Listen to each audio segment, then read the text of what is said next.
عمرك فكرتي علاش كتاخدي قرار قاطع بلي غتبدلي شي حاجة في حياتك؟ باغا تبداي خطوة جديدة، مشروع أو حتى باغا تقطعي علاقة مؤذية، ولكن في آخر لحظة كتحسي بحال شي فراميل داخل كيجروك اللور، كيرجعوك لنفس النقطة اللي بغيتي تهربي منها. بزاف المرات كنلومو راسنا، كنقولو ما عندناش الإرادة أو أننا فاشلين، ولكن الحقيقة أعمق من هكا بزاف. هاد الفراميل الخفية ماشي عجز منك، هذه البرمجة القديمة ديال عقلك الباطني. العقل الباطني ديالنا بحال شي كاميرا خفية خدامة 24 ساعة على 24، ومن نهار تزاديتي وهي كتسجل كلام والديك، الخوف ديالهم عليك، التجارب الفاشلة اللي دزتي منها. هادشي كله كيتجمع وكيولي هو السيستم أو البرمجة اللي كتمشيك اليوم. وإلا تسجل في هاد الكارت ميموار باللي التغيير خطير أو أننا ما كنستاهلوش نكونوا سعداء، عقلك الباطني غيدير كل شيء باش يحميك. كيفاش غيحميك؟ بأنه غيبلوكيك ويخليك في بلاصتك. هنا فين كاين الفخ الكبير. العقل الباطني ما كيهموش واش نتي ناجحة أو فاشلة، فرحانة أو مقلقة، كيهمو حاجة وحدة: يخليك حية وفي أمان. والأمان بالنسبة ليه هو داك الشيء اللي مولفاه.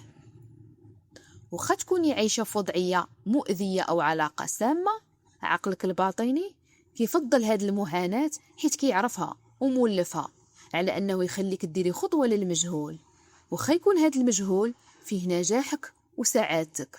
داك الشيء علاش كتحسي بالخوف والتردد كلما قربتي للتغيير. الخبر الزوين هو أن هاد السيستم كيف ما تبرمج في الصغر يقدر يعاود يتبرمج دابا، ولكن كيبغي الصبر والتكرار. ها هما أهم جوج خطوات تبداي بيهم اليوم.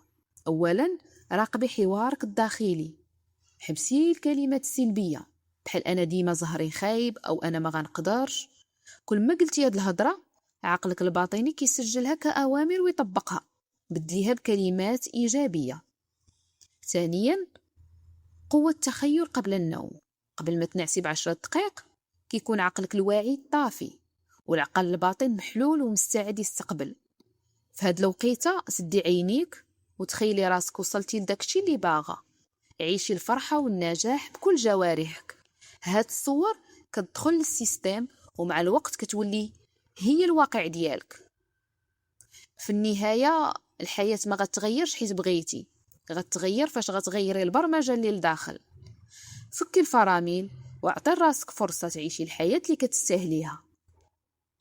شاركينا في التعليقات شنو هي الفكرة أو الخوف القديم اللي حاسة به مبلوكي حياتك اليوم. وإلا عجبك هذا المقطع ما تنسيش تشتركي في القناة، وخلينا نتلاقاو في الجلسة النفسية الجاية. تهلاي في راسك.